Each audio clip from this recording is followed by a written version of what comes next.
Media ভয়েসমেলে স্বাগতম। আজ থেকে বছর দেড়েক আগে শুরু হয়েছিল বাংলা ধারাবাহিক সাত ভাই চম্পা। এতদিন ধরে দর্শকদের মধ্যে বিপুল উৎসাহ সৃষ্টির পর আগামী সপ্তাহে শেষ হতে চলেছে ধারাবাহিকটি। তার আগে ধারাবাহিকের প্রধান দুই চরিত্র রাঘব ও পারুল জানালেন তাদের নিজেদের কথা। এই প্রসঙ্গে পারুল বললেন, সাত ভাই চম্পা ধারাবাহিকে পারুলের জার্নিটা যেখানে শেষ হওয়ার কথা ছিল সেখানে শেষ হচ্ছে।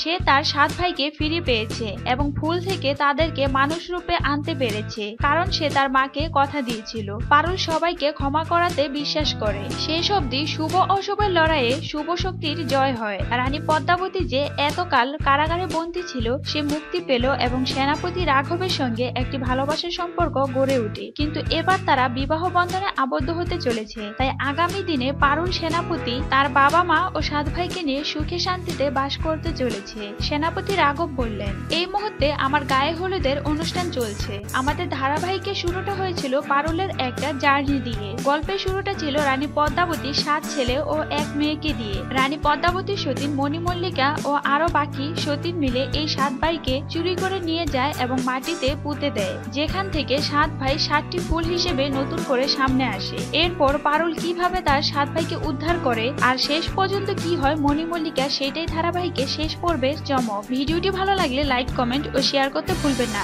এই ধরনের আরো ভিডিও পেতে চ্যানেলটি সাবস্ক্রাইব করে বেল আইকনটি ক্লিক করুন।